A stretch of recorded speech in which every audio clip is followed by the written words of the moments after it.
Have you ever stepped into an old hospital and felt something unseen watching you? A vengeful spirit betrayed, an unfulfilled promise, and a horrifying secret buried for years. All revolve around Brightlain Hospital, a place once at the center of mysterious disappearances. Tonight, we step into a chilling tale where the line between life and death is thinner than ever. Brace yourself, because once you listen, there's no turning back. Are you ready? It was just past 7 a.m., and Nina was already at the bus stop at the end of the street. A thin veil of morning fog cloaked the empty road, making everything appear gloomier than usual.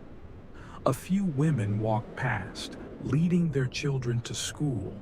They greeted her with faint smiles, their eyes skimming over her as if something prevented them from lingering too long. Bus number 15 growled as it approached, its tires scraping against the pavement with a nerve-wracking screech. Nina quickly stepped onto the bus. Today she wasn't heading to the tutoring center as usual. Instead, she had to visit a general hospital more than 10 kilometers from home. The persistent toothache that had plagued her for days had robbed her of sleep, leaving her dizzy and exhausted. She couldn't endure it any longer, but something felt strange. She couldn't remember which hospital she had registered at. When applying for health insurance, she had intended to choose Brightlain Hospital. Yet, oddly enough, when she checked her records, the name listed was Brightlain Hospital. That name, she had never heard of it before, but she was too tired to think much about it. It was a hospital, after all. How different could it be? The bus rolled forward at a slow pace. Outside the window, the trees lining the road looked withered and lifeless, their skeletal branches stretching out like bony hands. A shiver ran down Nina's spine. She had a strange feeling about this trip. Something about it didn't seem right. Nina found very little information about Brightlain Hospital. Even the available photographs were sparse. Most were blurry or showed signs of being altered. The old newspaper articles were filled with hollow praise about the hospital's modern facilities, yet there were no patient reviews or feedback whatsoever. It felt as though an invisible hand had erased all traces of what really went on inside. After sifting through the remaining fragments of information, Nina discovered that the hospital had been built over 20 years ago, in 2002. At the time of its opening, it had gained attention for its highly qualified medical staff and imported state-of-the-art equipment. Strangely, though it had been heavily advertised, the number of patients seeking treatment there remained suspiciously low. Later reports only mentioned the hospital briefly, never providing details on its current status. The hospital was founded by Dr. Liam Turner. During the grand opening, he had boldly declared to the press that Brightlain Hospital would become a new symbol of medical excellence. Attached to the article was a photograph of 5 founding members, but something was off. The old black and white photo looked faded, as if obscured by a dense fog. The faces in the picture were unnervingly indistinct, their eyes eerily empty, devoid of life. One face stood out, Dr. Charles. His features were grotesquely distorted, his mouth twisted at an unnatural angle, as if stretched by some unseen force. Looking at the image gave Nina the same gut-wrenching sensation as accidentally stumbling upon something that shouldn't exist. A chill ran through her, though she couldn't explain why. Despite these unsettling details, records indicated that Brightlain Hospital had initially been regarded as a reputable medical institution.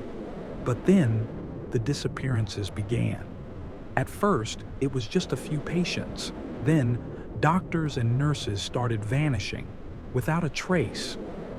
Those who had visited the hospital all reported the same unnerving sensation. The place was too quiet, suffocatingly so. There were areas where, even during the day, light never seemed to reach. And in those places, there was always the feeling of being watched. A horrifying event once sent shockwaves through the public. According to a rare surviving article, a janitor working at Brightlain Hospital made a gruesome discovery while cleaning the basement corridor. He had come across several large garbage bags leaking a dark red liquid. Given that it was a hospital, it wasn't unusual for medical waste to contain traces of blood. At first, he didn't think much of it. But as he finished his shift and was about to leave, one of the bags suddenly tipped over, hitting the floor with a disturbingly heavy thud. The plastic tore open, and something small rolled out, coming to a slow stop right in front of his shoe. A human finger, its wrinkled skin, its bruised purplish nail. It looked like it had been severed long ago, yet somehow remained eerily intact. The air in the corridor thickened, turning ice cold. The janitor stood frozen for several seconds before letting out a terrified scream and bolting to call the police. Authorities arrived soon after.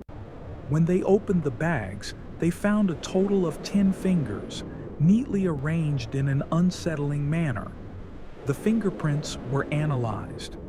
The results sent chills down the spines of everyone present that day. The fingers belonged to Dr. Liam Turner, the hospital's director, but his body was never found. The case immediately became the center of media attention. Newspapers were flooded with chilling theories. Some believed Dr. Turner had been brutally murdered. Others speculated that he was still alive, but that he had undergone some horrific ritual, transforming him into something no longer human. Not long after the incident, Charlotte, the wife of Dr. Ethan Turner, fell into severe depression. People said she would sit motionless in her room, whispering incoherent words to someone in the darkness. She neither ate nor slept, and her eyes grew increasingly hollow, as if something was draining the life out of her.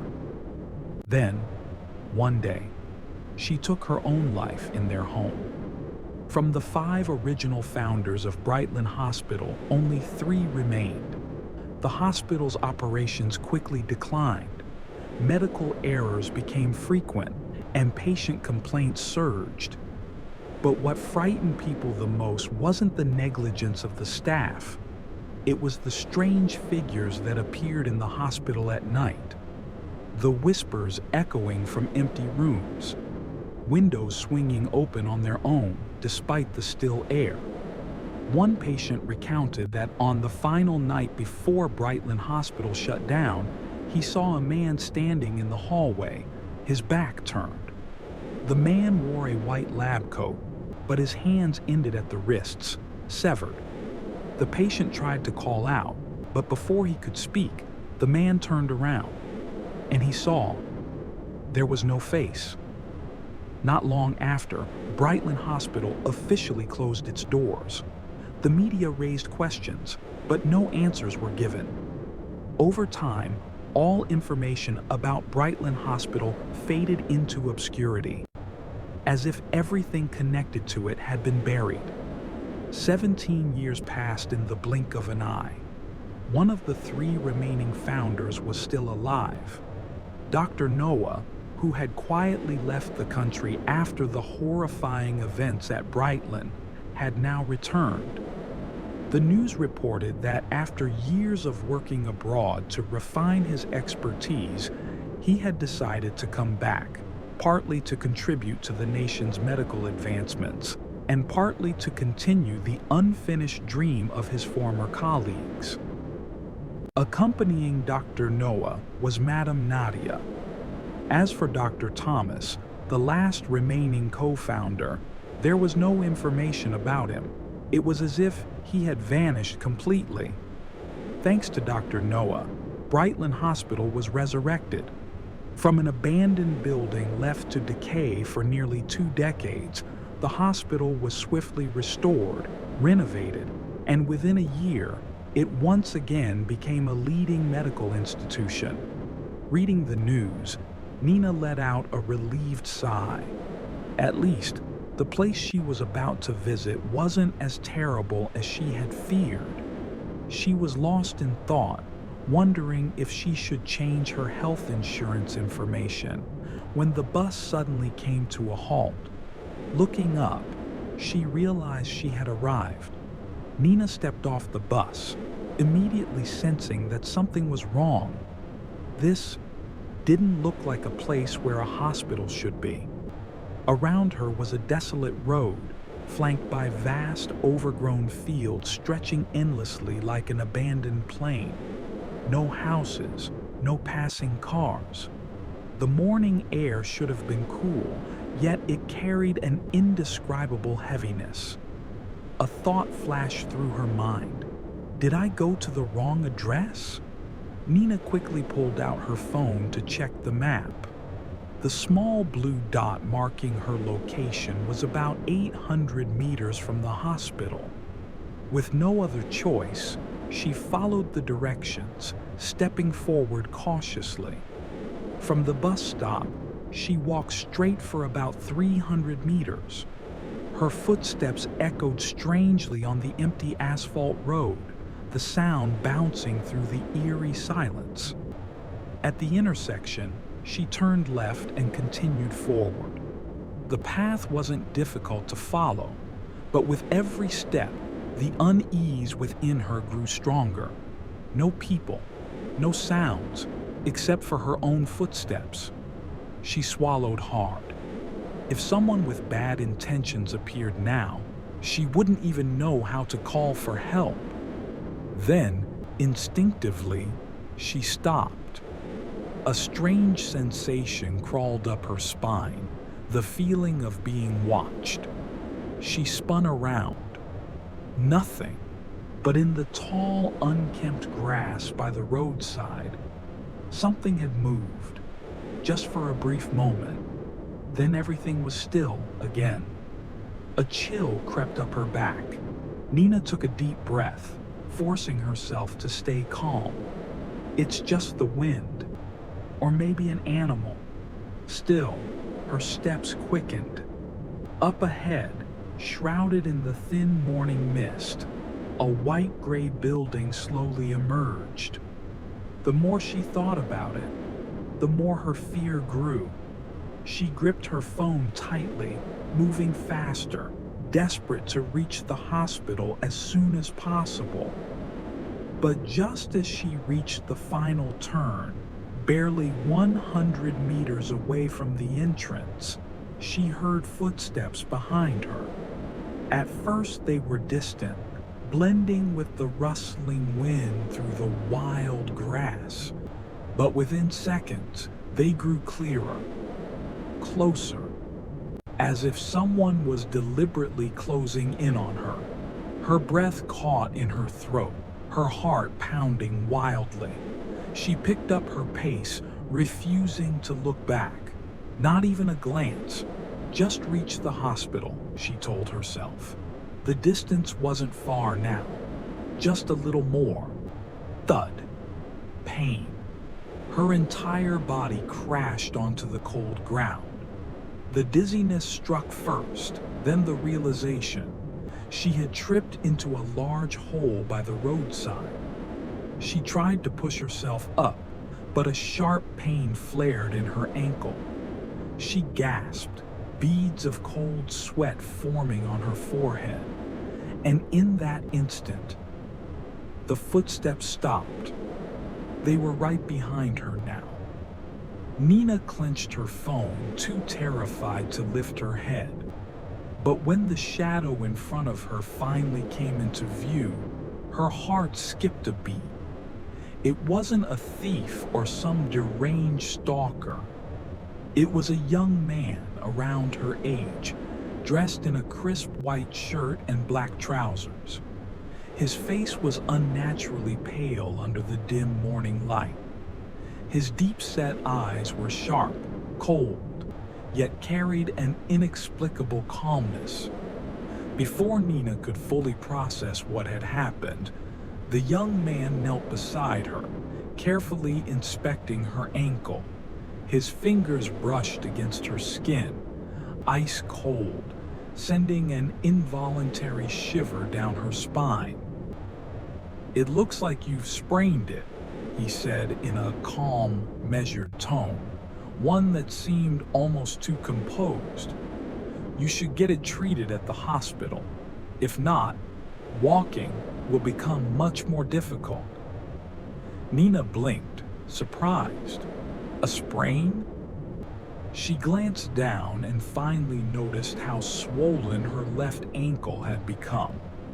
A sharp, pulsing pain throbbed beneath the skin. Forcing a weak smile, she tried to stand up. The hospital was right ahead. She just needed to get inside, have her ankle wrapped, and then figure out what to do next. The young man said nothing more, only extending a steady hand to help her. When he saw her struggling, he firmly but gently supported her, guiding her toward Brightlain Hospital. Under the pale morning light, his face remained unreadably calm. As they walked, he spoke in a slow, deliberate manner. "My name is Liam. I'm a doctor at Brightlain Hospital." Nina stiffened. For some reason, that statement unsettled her. How long had he been standing there? Why was a hospital doctor conveniently waiting on an empty road? Still, looking at Liam's composed expression, she couldn't bring herself to question him. Instead, she nodded stiffly. "Thank you. I was actually heading to the hospital myself." Liam smiled, a faint ghostly smile so subtle that Nina couldn't tell if it was real or just an illusion. Well, what a coincidence. A gust of wind swept past them, carrying a stale, unpleasant scent. A strange unease stirred inside her.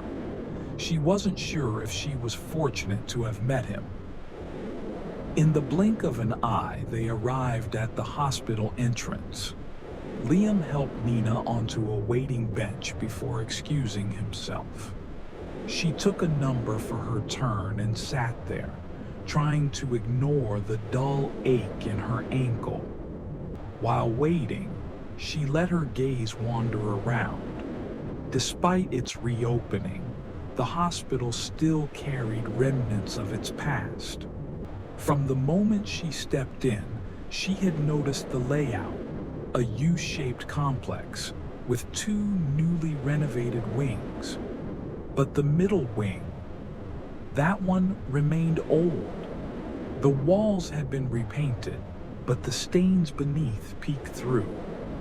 The long glass corridor connecting the buildings was coated in dust. The waiting area furniture was outdated. Polished wooden chairs, circular tables that seemed almost European in design, as if pulled from another era. Even though the hospital had reopened less than a year ago, it still carried a sense of decay, a shadow of its former glory. Lost in observation, Nina almost missed her turn. Thankfully, the kind person sitting next to her gave her a gentle nudge. She quickly stood up and stepped inside. After speaking with the attending nurse, she was given 2 numbered tickets. one for orthopedics on the 5th floor and another for dentistry on the 4th floor. Glancing at the cards in her hand, she decided to head to the orthopedics department first to get her ankle treated before returning to the 4th floor for her dental checkup. But when she reached the elevator system, she couldn't help but feel a flicker of surprise. For a hospital of this scale, she hadn't expected the elevators to be this outdated. The doors in front of her belonged to an old compact model, the kind that could barely fit 5 to 7 people at a time. As soon as she pressed the button, a soft ding echoed, and the worn-out metal doors creaked open. Inside, the narrow cabin was in a miserable state. The walls were peeling, exposing yellowed stains beneath. The dim fluorescent light above flickered weakly, barely bright enough to push back the gloom that clung to the space. The floor was covered in dust and grime, bearing the smeared footprints of previous passengers. 4 people stood inside. They were eerily silent, their faces pale, their eyes vacant, as if their minds were lost somewhere far away. Nina hesitated, but then stepped in cautiously. At that exact moment, a loud warning alarm blared through the elevator. She flinched. There were only 4 people inside. With her, that made 5. None of them looked particularly heavy. So why was the system detecting an overload? An unsettling feeling crept into her chest. Then, a woman in a red dress suddenly stepped inside, calmly, casually, taking her place at the very center of the cabin. The alarm stopped. Nina's breath caught in her throat. Why? If stepping in alone triggered an overload alarm, then why? Why did the system stay silent when the woman in red stepped inside? Nina's eyes unconsciously locked onto the woman's back. But just as she was about to tilt her head and glimpse her face, the woman's head tilted slightly. At that exact moment, bang! The elevator door slammed shut. A sudden chill crawled down Nina's spine. She froze in place, unable to shake off the uneasy feeling gnawing at her chest. Deciding against it, she took a step back and let the elevator go, choosing to wait for the next one instead. 5 minutes passed. Another elevator finally arrived. This time, it was empty. Nina hesitated for a second before stepping in. As the doors closed smoothly without any alarm, she exhaled in relief. At least this one seemed normal. She pressed the 5th floor button and leaned slightly against the wall, wincing as a dull ache throbbed in her injured ankle. The wait earlier had only made it worse. The metal doors slid shut. The elevator began its ascent. Then, it stopped, only on the 1st floor. The doors slowly creaked open. Nina frowned. Someone must have called the elevator, right? But as the doors fully opened, she froze. There was no one there, only an endless, empty hallway stretching into the distance. The fluorescent lights flickered erratically, casting eerie shadows along the walls. A sudden gust of cold air slipped through the opening, prickling her skin. Ting! The elevator remained open, as if waiting for someone or something. A deep, unsettling sensation slithered through Nina's gut. She tightened her grip on the edge of her coat, pressing the close button repeatedly. The doors refused to move, and then a breath. Software. Close. Right against the nape of her neck. Nina's entire body went rigid. Her heart pounded furiously in her chest. She was alone. She had stepped in alone. So whose breath was that? The hallway outside remained deathly empty. Aside from a few abandoned wheelchairs scattered along the corridor, the The space was utterly lifeless, yet an unexplainable dread pooled in her stomach, telling her that she was not alone. Her hands trembled as she slammed the close button again. This time, the elevator lurched slightly, then continued upward. Creak. A dry grating sound echoed through the shaft as the elevator halted again at the next floor. Ding. The doors groaned open. Outside, nothing. No one. Nina swallowed hard, an uneasy tightness forming in her throat. She frantically jabbed the close button, and then, bang!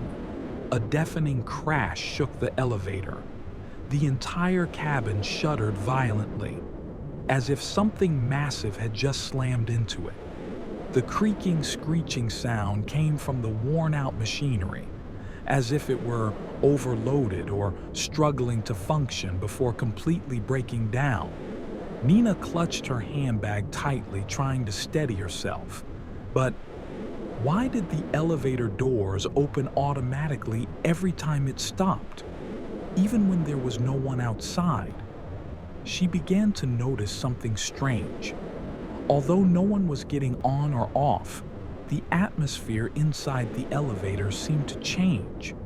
If she paid close attention, she could sense a faint movement, as if someone had just stepped in or out.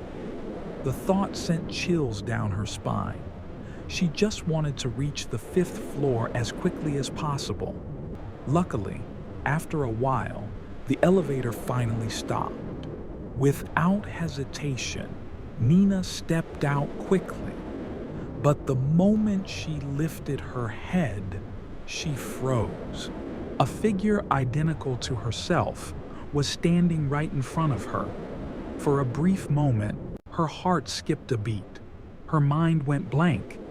It was only after taking a closer look that she realized it was just her reflection in a large mirror mounted on the opposite wall. But even though she knew it was her own image, something about it felt off.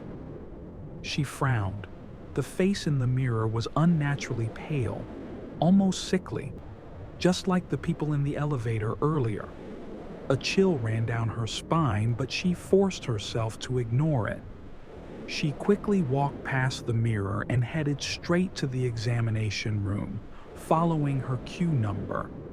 Yet, as she passed by the mirror, for a split second she noticed the reflection in the mirror wasn't moving in sync with her. She halted, about to turn her head. Click! The examination room door swung open, pulling her out of her unsettling thoughts. Nina swallowed hard, resisting the urge to look back, and hurried forward. While waiting in the hallway with 2 other people, she took out her phone to browse the news and pass the time. The moment she opened her usual news site, a freshly published article caught her eye.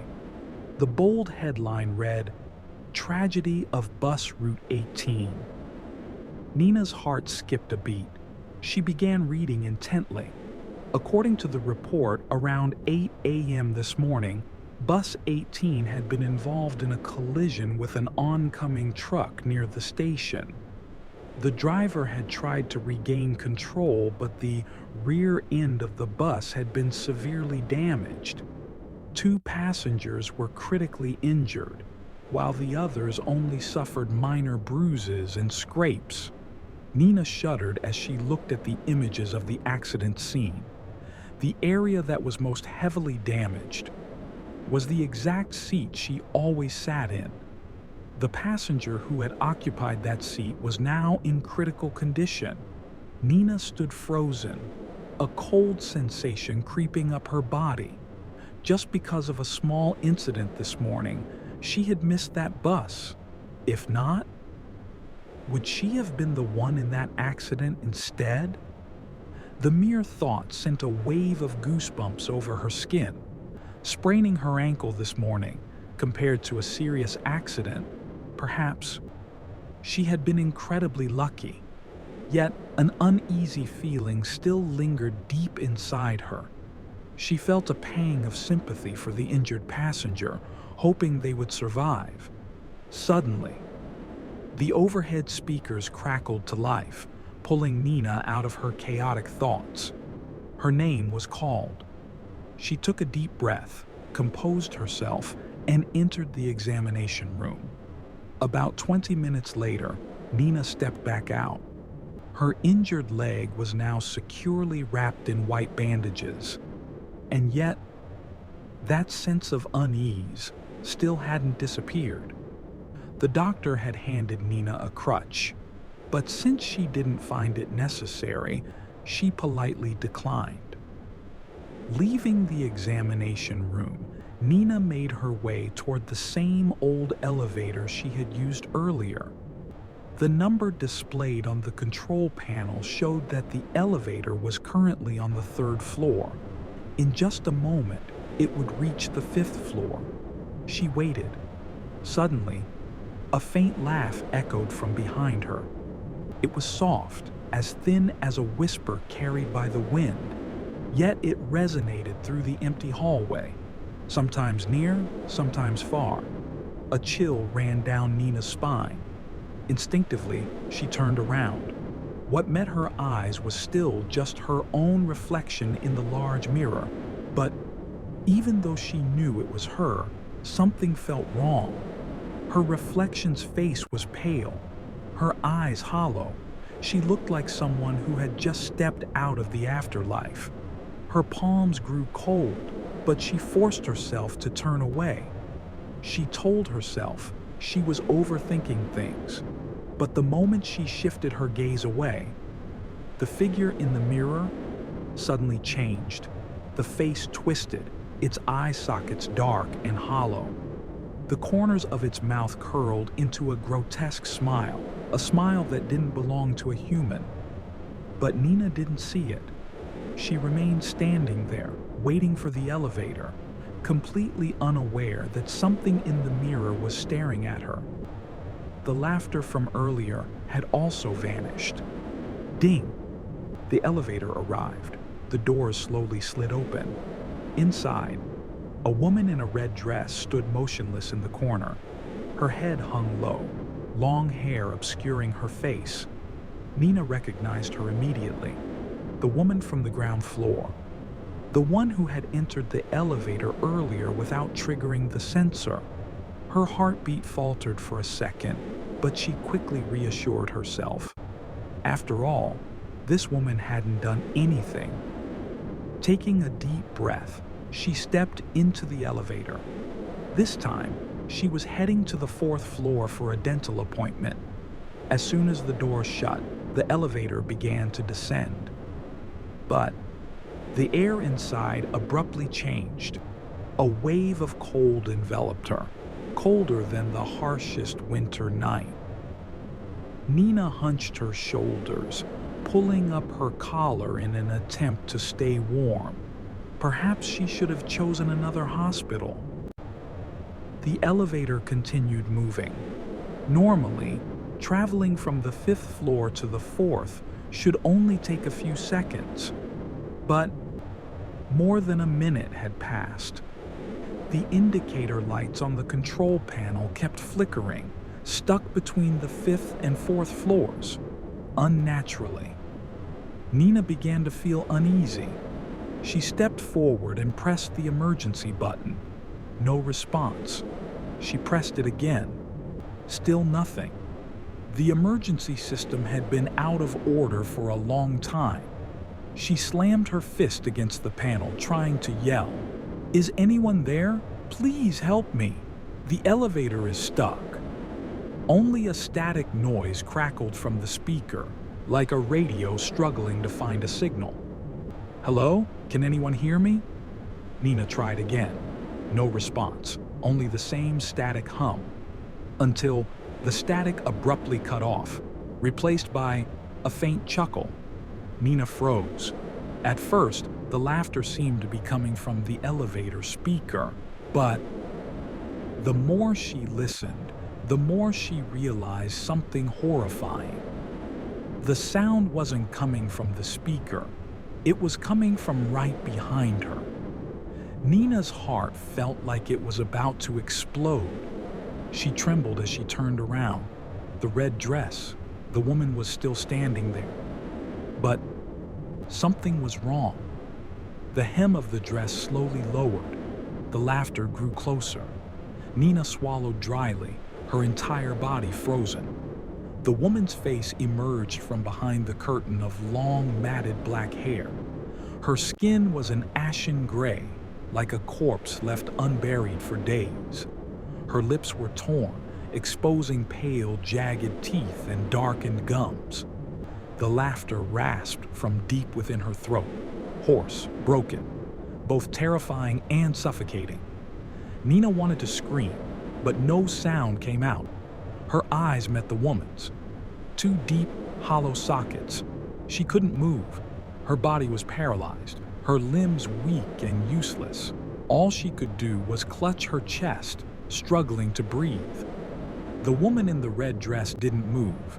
She just stood there, head bowed, staring at Nina. Her lips trembled, as if she wanted to say something, but the only sound that came out was the sickening grind of teeth clicking together. Just as Nina thought her heart might stop beating, the elevator door suddenly slid open behind her. Liam stepped in from the outside. Seeing Nina collapsed on the floor, her face drained of color, sweat pouring down her temples, he rushed over, helping her up and guiding her out. Liam himself wasn't sure why fate kept pulling him toward this girl, but seeing her in such distress, he immediately put his own tasks aside, staying by her side in the waiting area outside the clinic. Only when Nina finally regained her composure did she realize the man who had helped her was Dr. Liam. She quickly thanked him. When he asked what had happened, Nina simply said she suffered from claustrophobia and had experienced a sudden panic attack. Liam didn't press further. He merely nodded before standing up and returning to his work. Nina was grateful. He had helped her not just once, but twice. But since they had only met a few times and barely knew each other, she couldn't bring herself to tell him the truth. Ghosts, spirits, such things sounded absurd. He'd probably think she was delusional. Sitting outside the clinic, Nina suddenly realized something.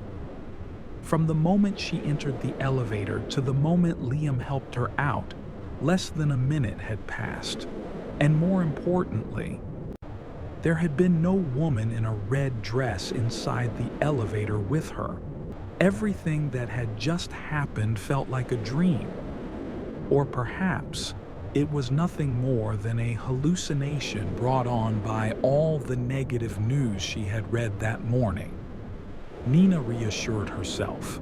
Once she finished her dental checkup, she could leave this place, go home, and everything would be fine. But things were never that simple.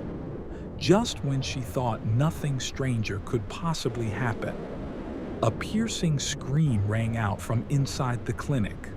A moment later, the door swung open violently, and a doctor burst out in a panic. Muttering incoherently, his eyes filled with terror, he shoved aside anyone who tried to approach him and bolted down the hallway. No one knew what was going on. A nurse soon emerged from the room, her expression shaken. She recounted what had happened. While the doctor had been examining a patient, he suddenly froze, his eyes widening in horror. Then, without warning, he had collapsed backward, hitting his head hard against the edge of the table. Before anyone could react, he had sprung to his feet and sprinted out of the room. The incident caused a temporary disruption in the clinic's operations. After some time, the department head sent another doctor to take over and personally apologize to the waiting patients. And as fate would have it, the replacement doctor was none other than Dr. Liam. the very person who had helped Nina earlier. After waiting for another 30 minutes, it was finally Nina's turn. She stepped into the examination room without hesitation. Originally, she had only planned to take the morning off for her appointment and return to teach in the afternoon. But with everything that had happened, it was already nearly noon. Considering the time needed for treatment and the trip back home, she decided to take the entire afternoon off to rest and recover. Once she sent a message to confirm her leave, Nina refocused on her appointment. Aside from Dr. Liam, there was also a nurse named Diane in the room. Both were kind and professional, which eased her nerves a little. The examination room was small, located at the end of the hallway with no windows. The equipment inside, however, was modern and well maintained.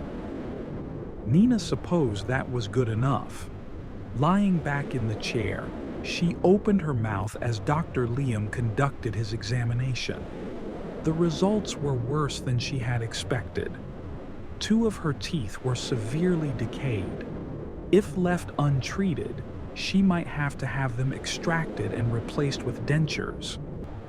Not wanting things to get that bad, Nina decided to undergo treatment immediately. However, Dr. Liam suggested fixing only 1 tooth today and scheduling the other for another appointment. She agreed. If she had to endure both procedures at once, she definitely wouldn't be able to handle it. Everything was going smoothly until near the end. The ceiling lights flickered twice, then went out. Darkness instantly engulfed the entire room. Nina had always been afraid of enclosed spaces, and even more so of the dark. The suffocating sensation made her sit up abruptly. Dr. Liam quickly approached to reassure her while instructing Nurse Diane to go outside and check the situation. "Are you okay? Listen to me. Try to stay calm, breathe in, and exhale deeply." Trembling, Nina followed his instructions. After a while, she gradually calmed down. Dr. Liam continued in a gentle voice. "This building is old, and the electrical system is deteriorating. Every now and then the power goes out. But don't worry, it usually comes back within 5 minutes." Hearing this, Nina felt a bit more at ease. She reached out for her phone, intending to turn on the screen for some light. Before lying down on the examination bed, she had placed her phone on the small table beside her, so she only needed to extend her hand to grab it. She reached out based on memory. Cold. The tabletop was so cold that it made her shudder. In the darkness, with her vision nearly useless, her other senses became more sensitive. She fumbled around for a while but couldn't find her phone. Just as she was about to retract her hand, something touched her fingertips, something damp, slippery, just like the skin of a snake. Nina jerked her hand back in shock, but before she could react, that slimy thing suddenly tightened around her wrist. Terrified, Nina turned toward her own arm. In the darkness, a pair of blood-red eyes were staring straight at her, unblinking. Overcome with fear, Nina let out a piercing scream. Dr. Liam, who had been sitting opposite, was startled by Nina's sudden scream. He quickly approached, grabbed her other arm to calm her down, and took his phone out of his pocket, turning on the flashlight to shine light on her. In the dim glow, he saw that she had her eyes tightly shut, her right hand frozen midair. A murky brown liquid had smeared onto her wrist, sending a chill down his spine. Liam hurriedly scanned the surroundings and noticed a small bottle of light brown solution that had spilled onto the table. Perhaps this liquid had gotten onto her hand, causing her to panic. After a while, Nina slowly opened her eyes, her gaze filled with unease as she looked toward the table. Indeed, there was a spilled bottle, but she was certain that what she had felt was something alive, something cold, slimy, and coiling tightly around her wrist, and those glowing red eyes in the darkness. They couldn't have been just an illusion. That thought alone made her desperately wish for the power to come back so she could leave this cursed place as soon as possible. Dr. Liam was also starting to sense that something was off. Normally, power outages in this area lasted no more than 5 minutes, but now more than 10 had passed with no announcement. On top of that, the nurse who had gone to check had yet to return. The eerie silence that enveloped the entire room made him feel increasingly uneasy. Dr. Liam tried to stay calm and spoke up. "Miss Nina, how are you feeling now? Are you any better?" I'm fine." Nina swallowed hard, her voice trembling slightly.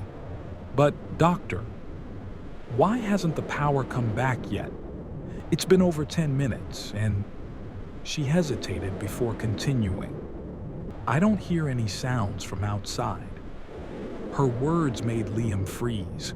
He strained his ears, and she was right. There was no sound at all. Normally, this 4th floor had 6 consultation rooms, with patients coming and going constantly, not to mention the nurses and doctors moving around. But now there were no footsteps, no conversations, no doors opening or closing. Only a deathly silence, so profound that he could hear his own heartbeat. A cold shiver ran down Dr. Liam's spine. He couldn't just sit still any longer. "Take my phone and use the light to help me for a bit." Nina took the phone from his hand, her fingers still slightly trembling. Liam quickly finished securing the tooth he was treating to prevent her from experiencing any pain. Then, he looked at her seriously. "I know you're not feeling well right now. Honestly, I've never seen such a strange power outage before either. Sitting here and waiting isn't an option. I need to go down to the lobby to check what's going on. I think you should come with me." Nina looked at the man in front of her. Though she had only met him a few times, he gave her an inexplicable sense of security. Between staying alone in this darkened room or leaving with him, she didn't need to think twice to make her decision. Without hesitation, Nina quickly got off the examination bed, grabbed her bag, and followed Dr. Liam. The moment they opened the door, an icy draft unexpectedly swept past them. Nina shivered slightly and noticed something eerie. Not only was the room dark, but the entire 4th floor was shrouded in darkness. This was impossible. She remembered clearly that the hallway on this floor had a few small windows. They weren't large, but they were enough to let in daylight from outside. It was midday now, and even if the sky was overcast, it shouldn't be pitch black. Yet before her, the darkness was so thick it seemed to have swallowed all the light. A growing sense of unease crept over her. Dr. Liam also realized something was terribly wrong. He pulled Nina toward one of the small windows to check, but what they saw left them even more stunned. Outside, it was completely dark, no sun, no light, just an abyss of endless night. How could it be that in just 10 minutes of power outage the sky has turned dark? Nina murmured, a chill crawling up her spine. Liam clenched his fists, suppressing the strange dread rising within him. He said nothing more, simply grabbing Nina's hand and leading her toward the emergency exit. With the elevators out of order, the only way down was the stairs. The moment the emergency exit door opened, both of them immediately saw a figure standing motionless in front of them. It was Nurse Diane. She was standing with her back turned to them, completely still. Dr. Liam let out a relieved sigh and quickly stepped forward. "Diane, what's going on? Why did you take so long to come back? You had me worried sick." But Nurse Diane didn't respond. She remained in place, her head tilted slightly downward, her body unnaturally rigid. A strong sense of unease rose in Liam's chest. "Diane," he called again, softer this time. Still, there was no reply. A heavy silence hung in the air. Unable to hold back any longer, Liam reached out and placed a hand on her shoulder. The moment his fingers touched her, her body suddenly collapsed forward, limp, lifeless. She tumbled down the stairs, her body hitting each step with sickening dull thuds. "Diane!" Liam lunged forward, trying to grab her, but it was too late. Her lifeless form tumbled all the way down, only stopping when she reached the bottom step. Nina and Liam rushed down to check on her, only to be struck speechless by the sight before them. Nurse Diane had been dead for a long time. Her skin was deathly pale, as if all the blood had been drained from her body. And her eyes, they were gone. Empty sockets stared back at them, dark and hollow, as thick crimson tears trickled down her cheeks, soaking the front of her uniform. But the most horrifying thing was her mouth. It had been forcibly stretched into a grotesque, unnatural grin. Nina let out a terrified scream, her whole body trembling violently. She nearly collapsed on the spot. He had expected to witness a crime, but what appeared on the screen was something far beyond that. Ethan had assumed they were overdosing patients, or perhaps deliberately causing complications. But no, they did it with their bare hands. On the footage, as the patient lay unconscious on the operating table, Madame Nadia never once picked up a scalpel. Instead, she placed her bony hands on the man's chest and pressed down. A sickening crack echoed through the room, as if his rib cage had been crushed by an invisible force. Blood dribbled from his lips. His body convulsed once, then lay still. Ethan's heart pounded. His hands trembled. But the nightmare wasn't over. With the patient now dead, Nadia placed her hand on his abdomen, and his flesh split open on its own. Skin and muscle tore apart as if sliced by an unseen blade. Her face remained expressionless. Beside her, Dr. Noah did the same. No scalpels, no surgical tools, just their hands. Not a single word was spoken, not a moment of hesitation. The entire scene looked more like a ritual than a medical procedure. Ethan swallowed dryly and shut off the footage. He didn't need to see more. He had all the evidence he needed. Immediately, he halted the surgery, replaced the doctors, and ensured the patient survived. That night, he arranged a secret meeting with Helen and Henry. In his hands was a USB drive containing the horrifying footage. They planned to upload it online, to expose everything that very night. But that was also the last night Nina ever saw her parents. The next morning, Ethan was gone. His office was empty. All that remained were 10 severed fingers scattered across his desk like a macabre warning. The police investigated for months, but no traces of him were ever found. And just like that, the case was buried in silence. Reading this, all three of them felt a chill seep into their bones. Could a prestigious hospital like Brightlain truly be hiding such an unspeakable secret? Nina turned to her grandmother. Why was she giving her these records now? Did this mean everything she was about to face was connected to Brightlain? She recounted the threat, the scarred man who had come to her house. Mr. Norman remained silent for a long moment. Then he said, "You can't stay here." He insisted she move in with him for now. Dr. Liam agreed. His gut told him that if Nina stayed here, she might never see the morning light again. The man had come looking for her mother's files, and if he couldn't find them, then Nina was the next target. Packing only the essentials, she left with Mr. Norman and Dr. Liam. Before stepping out, she silently prayed for her parents to guide her. Mr. Norman's house was close to Brightlain Hospital. That night, she stayed in a small room at the end of the second-floor hallway. But no matter how tightly she shut her eyes, sleep never came. Nina lay awake, her fingers gripping the crumpled pages, each word from her parents' notes cutting into her mind like tiny blades. She didn't want to be part of this darkness, but inside her, a fire burned, a desperate need to uncover the truth behind their deaths. She clenched the documents tighter.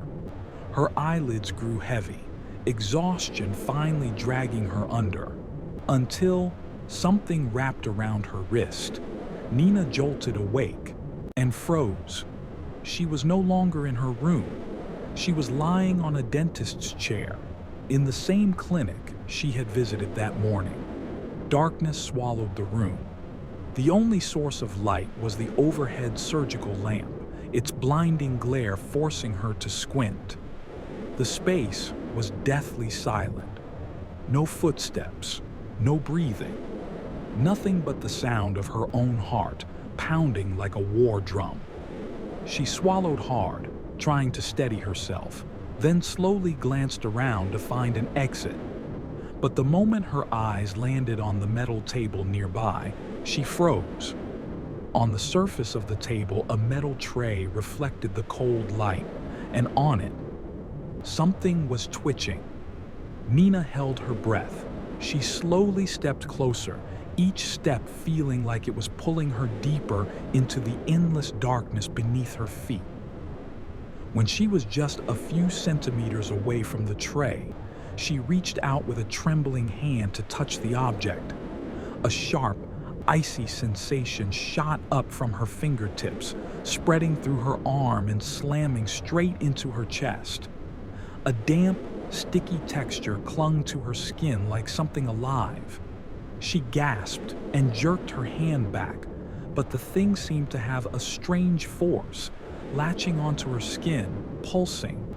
And then she realized it was a heart that was still beating. Nina couldn't breathe. In that horrifying moment, she felt the heartbeat, perfectly synchronized with the pounding inside her own chest.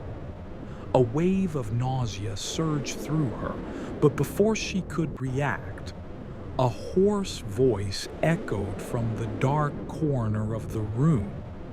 Nina spun around. From the shadows, a figure slowly emerged. It was a woman, her matted hair stuck to her pale face, partially obscuring her features.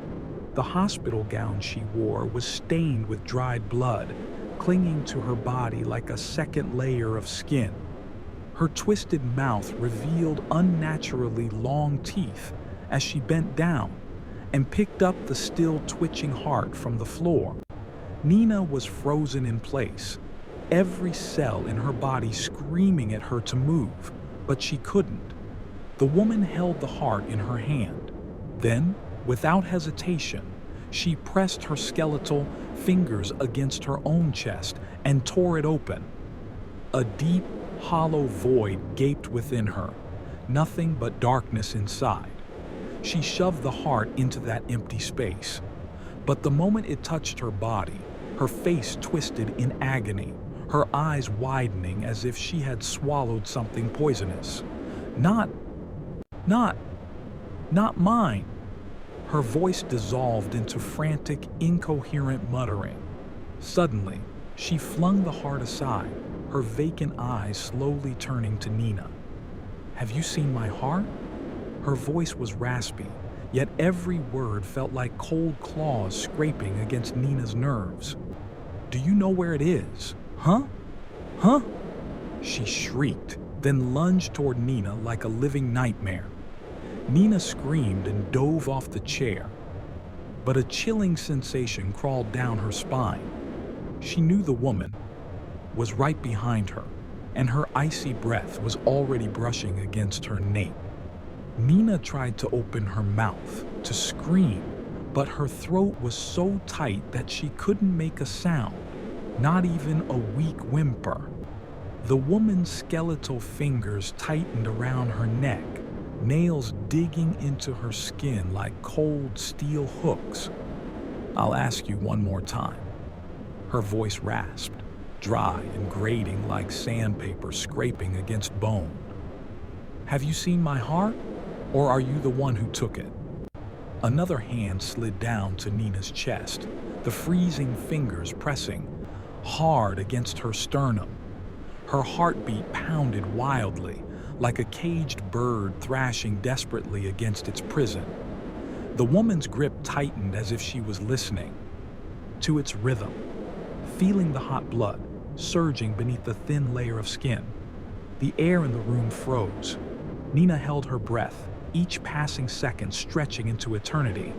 Then suddenly, the woman let out a furious shriek. Not mine. Her grip tightened, nails digging deeper into Nina's throat. Where did you hide my heart? Nina's breaths came in short, ragged gasps. She struggled, hands flailing in the air, desperately trying to grasp onto anything that could free her from the suffocating hold. Her vision blurred, consciousness slipping into a hazy void. Just then, footsteps echoed from the hallway outside. Clack, clack, clack. A steady, cold rhythm cutting through the heavy silence. High heels. The woman abruptly stopped. For a split second, her head snapped toward the door. And then, she vanished. The air around Nina suddenly felt lighter. She collapsed onto the floor, coughing violently, both hands clutching her neck, her breath broken and uneven. The door creaked open. Nina quickly scrambled into the corner of the cabinet, curling into herself, barely daring to breathe. Through a small gap she could only see from the waist down of the person who had entered. A woman. She wore a white lab coat, but underneath was a form-fitting black dress, paired with striking red high heels. She stepped into the room, gently closing the door behind her. The air grew heavy. She pulled out a phone and dialed a number. Nina held her breath, straining to listen. We have a problem. The woman's voice was soft, yet as cold as ice. I think he and those two rats have sniffed out our secret. We need to clean up. No traces left behind. She paused for a moment, then continued, her tone unwavering. If you won't take care of it, I will. Don't forget, profit is more important than friendship. You understand me, don't you? A long silence followed before she ended the call. Nina couldn't see the woman's face, but from her voice and demeanor alone she knew. This was not someone who could be reasoned with or pleaded for mercy. She shrank further into the shadows, her heart pounding. If the woman turned around, and then she did. Step by step, she walked toward the cabinet. Clack, clack, clack. Each step was a blade slicing through Nina's nerves. She held her breath, didn't move, didn't blink. The red heels stopped right in front of the cabinet door, but before she could open it, a man's voice called from the hallway. You called me here in such a hurry. What's going on? Nina's eyes widened. That voice. She had heard it before. The woman hesitated, then turned away from the cabinet and walked toward the door. Nina tilted her head slightly, peeking through the gap. The woman pulled something out and handed it to the man. "Tonight, I need you to take care of them." The man was silent for a moment before he spoke, his voice rough. "Fine, I'll do it. But I have one condition. I don't want to spend too much time in prison. And while I'm inside, you have to take care of my wife and kids." The woman let out a soft chuckle. "Of course. After all, your wife is my sister. You have nothing to worry about." With that, the two of them left. The door clicked shut. Darkness swallowed the room once again. Nina slowly crawled out from the cabinet, her legs trembling as they touched the floor. She fumbled in the darkness, her shaky fingers brushing against the cold surfaces of the surrounding equipment. Every nerve in her body was on edge. Every breath she took felt strangled in her chest. She had to get out, now. But just as she reached the door, a cold hand suddenly shot out from the darkness, gripping Nina's wrist tightly and yanking her back. The sensation was eerily familiar, exactly like when she was dragged to that place the first time. Everything went black. When she opened her eyes again, she was lying in her bed at Mr. Norman's house. Her heart was still hammering violently against her ribs, her breath ragged, and every cell in her body trembled with lingering fear. At first, Nina thought it had all been just a nightmare, but then she looked down and froze. On her wrist, the deep, reddish imprints of 5 fingers were clearly visible, as if someone had gripped her with inhuman force. She swallowed dryly, a chill crawling down her spine. No, this wasn't just a dream. Someone had taken her, led her to Brightlain Hospital, and wanted her to see something. Morning light had begun to seep through the window blinds. Without hesitation, Nina jumped out of bed, hurriedly freshened up, and rushed downstairs. She recounted everything she had experienced to Mr. Norman and Dr. Liam. A heavy silence filled the room. Mr. Norman sat deep in thought, his gaze distant, as if contemplating something profound. Meanwhile, Dr. Liam appeared pensive, until something suddenly clicked in his mind. Grandpa? Could what Nina saw be connected to the death of her parents? Mr. Norman's brow furrowed slightly. Dr. Liam continued, his voice lowering. The woman in red high heels mentioned that someone had discovered her secret. Because of that, she ordered an accident to be staged. Years ago, Nina's parents also died. In a car accident, didn't they? Yes. Nina nodded slowly, a vague fear creeping into her chest. I feel the same way, but I couldn't see her face clearly. As for the man with her, she hesitated, pressing her lips together. Dr. Liam frowned. What? Did you recognize him? Nina hesitated for a moment before nodding slightly. I'm not sure, but his voice, it sounded about 80 to 90% like the man who came to my house gate last night. Her words made Mr. Norman, who had remained silent until now, suddenly speak up. If that's the case, then the person you saw was likely Butcher Tom. The air in the room thickened instantly. Mr. Norman slowly stood up, walked to an old wooden cabinet, pulled open a drawer, and took out a stack of old newspapers. The pages had yellowed with time. He flipped to a specific page and placed the newspaper on the table. The photograph on the front page caught Nina's eye. A man's face. Even though it was wrapped in layers of bandages, his eyes, cold, sinister, immediately sent a chill down Nina's spine. It was him. the same man who had stood at her gate last night. "Butcher Tom?" Mr. Norman's voice was deep and raspy, as if he were uttering the name of something dark from the past. A notorious thug, in and out of prison more times than anyone can count. Nina couldn't take her eyes off the photograph, feeling as if an invisible hand was squeezing her heart. Madame Nadia's husband was just a low-ranking officer, poor and insignificant. Their whole family relied on her income, so it's highly likely that she was the one who paid Butcher Tom to do her bidding. Mr. Norman's voice grew heavy. "But that's just speculation. If you want to know the truth, you'll have to confirm it yourself." Nina clenched her fists. She had to meet Madame Nadia. She needed to know.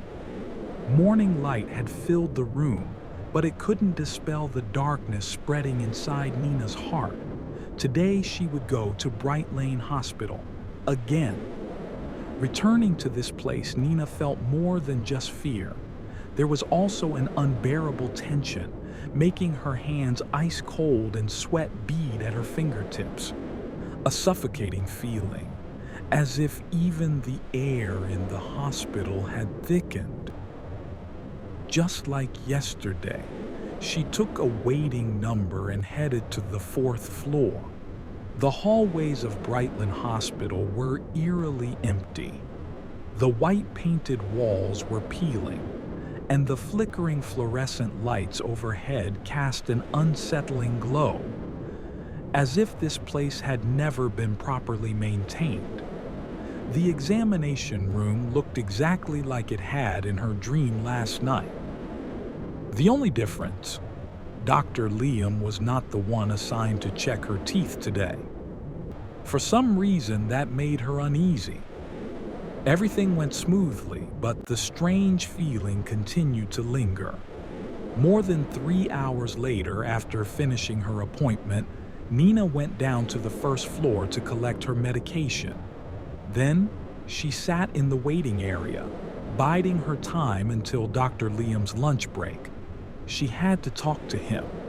Meanwhile, in a secluded corner of the hospital, Dr. Liam was facing something equally suspicious.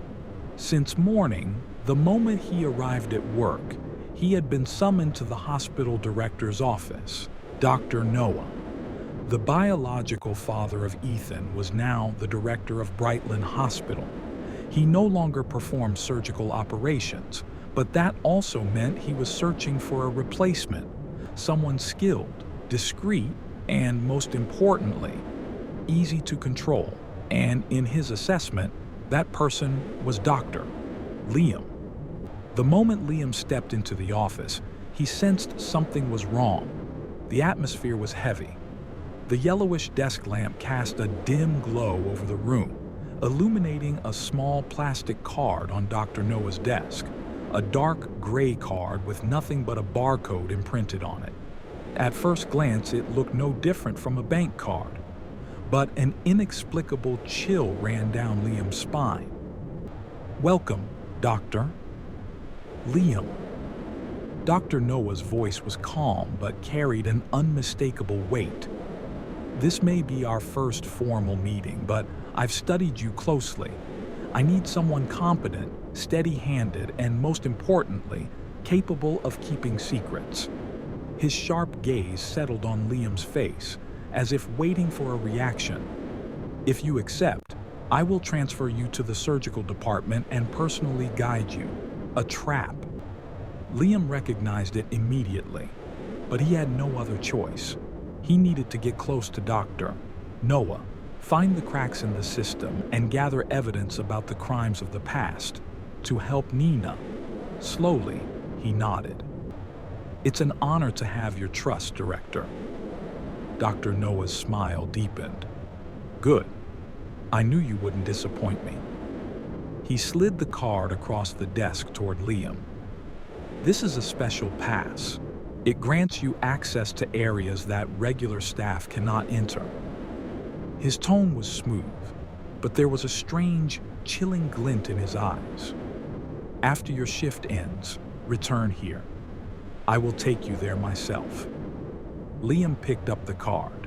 It was ice cold in his hand. After officially transferring to the surgical department, everything began to change. Brightlain Hospital had always carried an eerie atmosphere, but the surgical wing was far worse. The number of doctors here was surprisingly small. Most of them were Madame Nadia's people, and what made Dr. Liam most wary was her attitude. The moment he joined, she was too welcoming. She personally guided him through important tasks, introduced him to other doctors with an unusually open and friendly demeanor. From the outside, it seemed as though she was favoring him, but Liam knew better. This wasn't kindness. She was isolating him. It didn't take long before the other doctors and nurses in the department began to distance themselves from him. Cold stares, whispered conversations that stopped whenever he walked by. No outright hostility, but the invisible wall between him and them was undeniable. There was only one reason why Madame Nadia would do this. She wanted him to be loyal only to her and Doctor Noah. Outside, in the hospital's waiting area, Nina remained seated on one of the hard plastic chairs. It was broad daylight, yet the air felt stifling. Patients and their families moved through the halls, but she felt something off, an unsettling presence lurking among the crowd. And then, from the far end of the emergency stairwell, a familiar figure passed by. Butcher Tom. Nina shot up from her seat. What the hell is he doing here? Her heart pounded, but she couldn't let fear hold her back. Ignoring all danger, she silently followed him. Before leaving, she quickly sent a text to Dr. Liam, updating him on the situation. Then she trailed after Butcher Tom, careful to stay hidden. By the time she reached the third floor, she lost sight of him. She stood still, debating whether to head up to the fourth floor or stay put. Suddenly, from behind the stairwell door, a strange sound echoed. Click, click, click. The distinct rhythm of high heels against cold tiles. Slow, deliberate, moving closer. Nina's breath hitched. She pressed herself against the wall, hiding in the shadows behind the door. Her hands clenched against the icy surface, heart hammering in her chest. The woman didn't enter the stairwell. She simply stood outside. And then, in the suffocating silence, a quiet conversation unfolded. "So, have you captured the old woman and her granddaughter yet?" "The old woman's been dead for 5 years. As for the girl, still missing. Last night, I was this close to getting her. Damn neighbors showed up too fast. I had to leave. Was planning to return tomorrow night when everyone was asleep. Didn't expect her to move out. No idea where she's hiding now." Silence. Then the woman's voice dropped to a dangerous whisper. "Useless. You can't even handle a simple task." There was irritation in her tone, but beneath it, a quiet, chilling threat. "Let me remind you, your wife and kid only survive because of my money. If you make me angry, well, by then, even regret won't save you. Do you understand?" The man didn't respond. A long, tense pause. Then, the woman walked away, leaving behind an oppressive silence. Heavy footsteps echoed. The man turned and walked toward the emergency exit. Nina held her breath, fingers tightening around the phone in her pocket. Thankfully, she was hidden behind the door, completely out of his line of sight. He didn't stop. Instead, he hurried down the stairs. Nina couldn't afford to lose him. Without thinking, she silently followed, forgetting to message Dr. Liam. More than 20 minutes later, Dr. Liam finally checked his phone. By the time he rushed out to look for Nina, she was already gone. A wave of dread crashed over him. He immediately dialed her number. Once, twice, 3 times. No answer. A heavy sense of unease settled in his gut. He had no choice but to call Mr. Norman. "What should we do now?"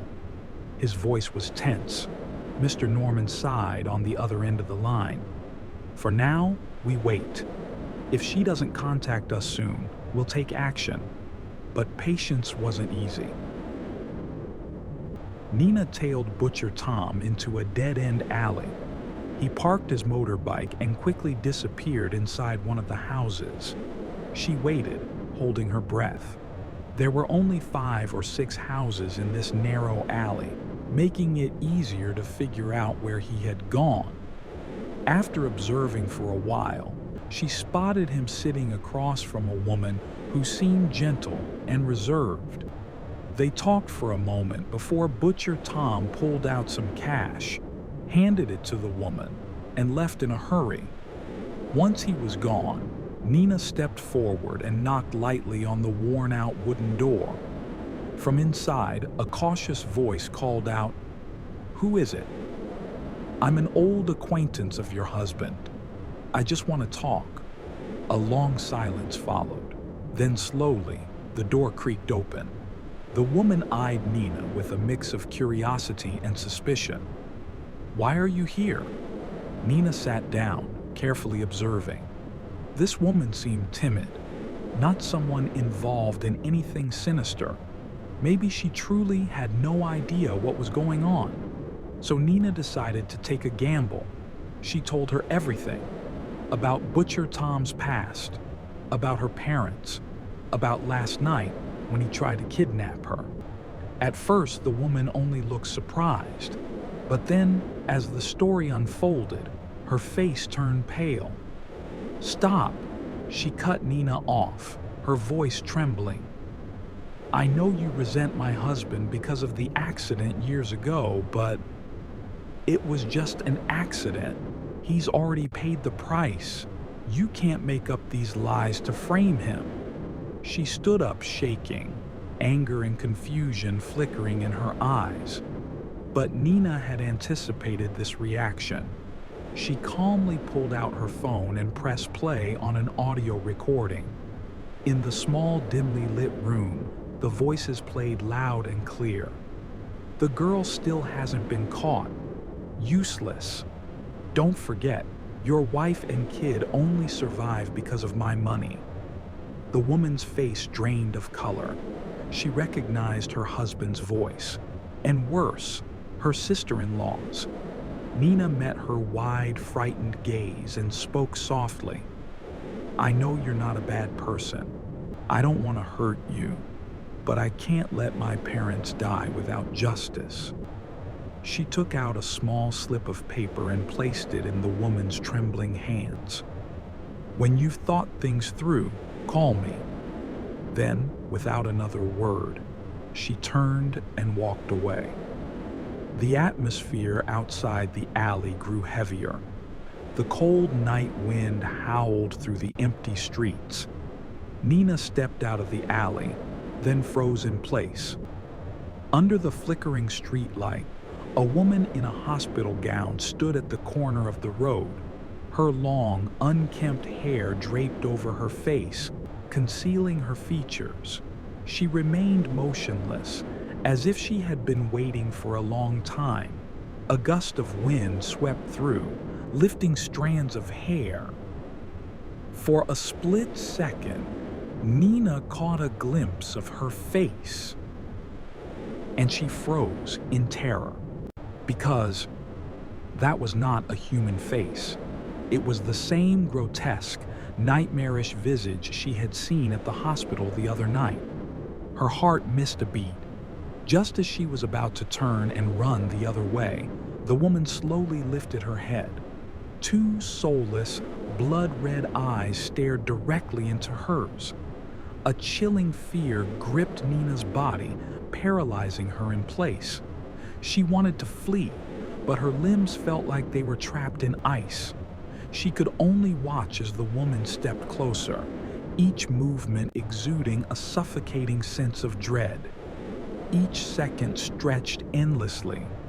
The fear wrapped around Nina's chest, squeezing tighter and tighter until she could hardly breathe. She clenched her eyes shut, trembling as she silently prayed. Then, the world around her fell into an eerie silence. The crushing pressure from earlier slowly dissipated. Nina thought the woman had left. Believing this, she cautiously opened her eyes. And that was when the woman, who had been standing still just moments ago, suddenly lunged forward. Nina had no time to react. She was slammed onto the ground. This time, the woman would not let her escape. Two cold, skeletal hands wrapped tightly around Nina's throat. From her decaying, festering mouth, a voice seeped out, deep, guttural, and otherworldly. "You are her child. You must die. You must die." At that moment, as those words echoed in her ears, Nina locked eyes with the woman. And then, fragments of memories flooded her mind. She saw her mother's face, the mother she had not seen in years. The blinding light of an operating room, anxiety, tears blurring her vision. The rapid beeping of medical equipment ringing in her ears.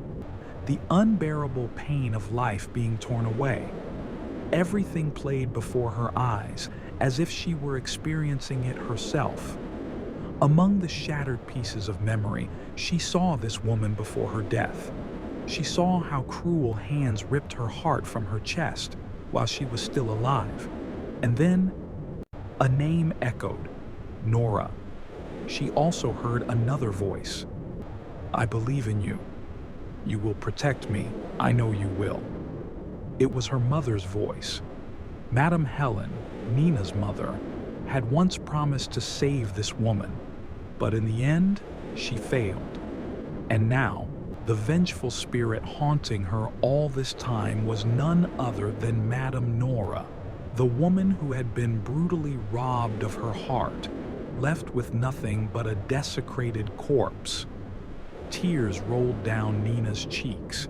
Tears fell onto the ghostly woman's cold, skeletal hands, which were still wrapped around Nina's throat. But this time, Nina was no longer afraid. She understood now. She understood why the woman had wanted to kill her. She understood why, even in death, she could not move on.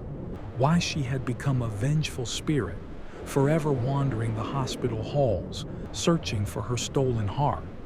With trembling hands, Nina slowly reached out and touched the hollow space in the woman's chest. Her voice was weak, yet sincere. "I'm sorry. On my mother's behalf, I'm truly sorry." The woman froze. Her hollow eyes locked onto Nina's, as if she couldn't believe what she had just heard. Her grip loosened. Then she slowly rose to her feet. She stared at Nina one last time, saying nothing. Then she turned around and faded into the air, as if she had never been there at all. Everything returned to normal. Only Nina remained, sitting on the cold ground, her heart still pounding in her chest. She wasn't sure what she was feeling. All she knew was the ones responsible for this crime would pay. The planned Dr. Liam made a decision. He would go inside, secretly record evidence of the crimes, and send a signal for the police to raid the place and rescue the victims. The plan sounded simple, but it was incredibly dangerous. Mr. Norman, worried about the risks, used his connections to arrange a meeting with Captain Turner, the head of the police unit. After hearing everything, Captain Turner knew this case was far more complex than it seemed. Without solid evidence, it would be difficult to obtain a warrant for an official investigation. The best course of action was to set up a team to ambush the location that night. As soon as the distress signal was sent, they would have enough justification to storm in. Dr. Liam and Nina agreed that this was the best option. But Mr. Norman remained uneasy, fearing that something might go wrong. For the next few days, each of them focused on their own tasks, and soon, the night of the ritual, the 15th of April, arrived. The night of the ritual. That evening, as planned, Dr. Liam quietly entered the operating room with a hidden camera. Mr. Norman anxiously waited outside. As for Nina, Mr. Norman had locked her inside the house. He knew she was facing a life-threatening ordeal, and he refused to let her take any unnecessary risks. The betrayal. While Nina was at home, she received an unexpected phone call. It was from Butcher Tom's wife. She had finally made up her mind. For days, she had secretly followed her husband, confirming that everything Nina had said was true. She had also found an old phone that Butcher Tom used years ago. By some miracle, it still worked. Inside were messages detailing illegal organ trafficking and even evidence linking Butcher Tom and Madame Nadia to the tragic accident years ago. Desperate, she called Nina and arranged a meeting to hand over the evidence. Hearing this, Nina didn't hesitate. She found a way to climb out of the balcony, used a rope to lower herself down, and rushed to the meeting point, forgetting Elder Finn's warning. The trap. The meeting spot was an abandoned lot not far from Butcher Tom's home. When Nina arrived, she saw his wife standing in the shadows, trembling with fear. Without a word, she shoved the phone into Nina's hands. But before they could say anything, a dark figure lunged at them from behind.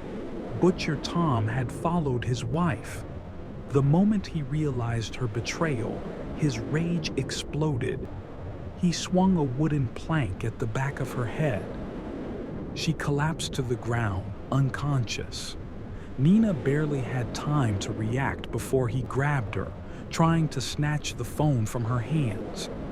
The strength difference was overwhelming. Nina fought, but it was futile. Her body weakened. Her fingers loosened their grip. Butcher Tom's hands wrapped around her throat. He was going to silence her forever. But just as he reached out to end her life, a skeletal, decayed hand grabbed his wrist. The ghost of Madame Nora had appeared. Madame Nora's spirit had appeared without anyone knowing when. She raised her hand to stop Butcher Tom, giving Nina a chance to escape. Butcher Tom, upon seeing Madame Nora's spirit, was terrified, as if he had seen a demon coming to claim his life. He forgot all about killing Nina, screaming in terror as he fled.